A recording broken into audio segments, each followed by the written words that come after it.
Quel est le bon focus pour prospecter intelligemment? Il y en a plusieurs. Il y a des focus que tu peux mettre sur toi-même, évidemment, tout un tas d'ailleurs.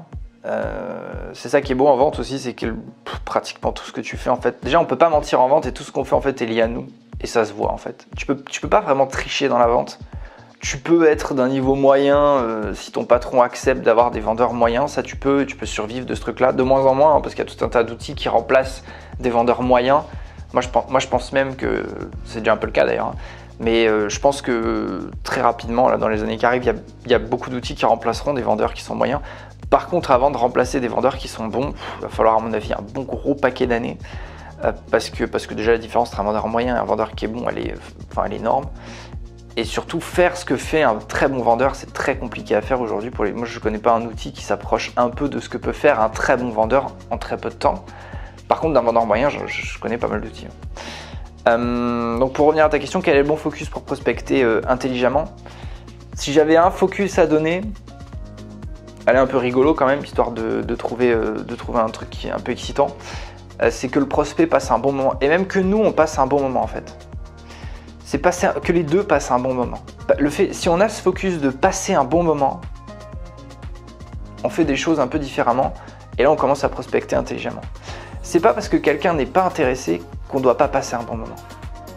D'ailleurs, c'est même l'objectif pratiquement qu'on a 95% du temps de la prospection. Parce que si je caricature, quand on prospecte sur 100 appels, encore une fois je caricature, mais sur 100 appels, il y en a 5% de mecs qui vont vraiment être intéressés sur le moment, 95 qui vont pas l'être.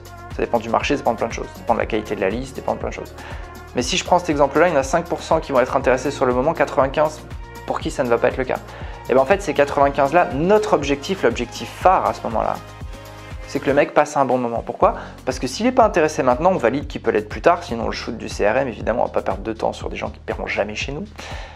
Et ben en fait, on le met à une relance plus tard, en créant déjà un premier bon contact. Et c'est ça en fait la clé.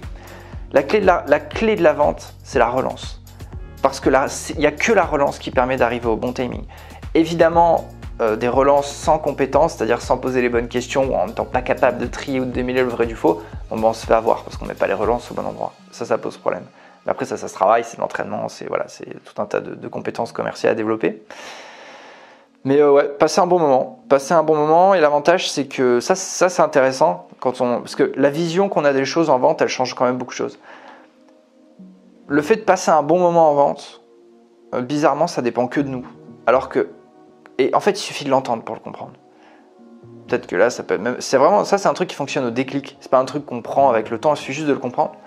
C'est qu'en fait, que le mec en face soit bleu, blanc, énervant, grand, avec des lunettes bleues, aigri, peu importe. Le fait qu'on passe un bon moment, et d'ailleurs, c'est notre boulot de lui faire passer un bon moment, même si lui, parfois, au début, il fait pratiquement tout pour que ce soit l'inverse.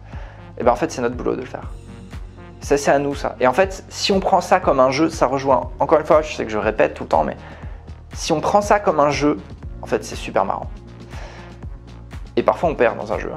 Mais ça devient drôle, en fait. Parce qu'être capable d'avoir quelqu'un, au lieu de prendre la lourdeur d'un nom ou de quelqu'un qui nous shoot quand on est en prospection, et de se dire, encore un, et de le prendre, c'est un point, hein, c'est un truc qu'on peut presque sentir physiquement. C'est pas vrai qu'on parle d'avoir, des expressions, le cœur lourd ou ces choses-là. La prospection fait ce truc-là. Mais si on joue, à partir du moment où on joue, ok, on a perdu celui-là, c'est pas grave, on passe au prochain. Mais ce qui compte, c'est de jouer, de tester ces choses-là.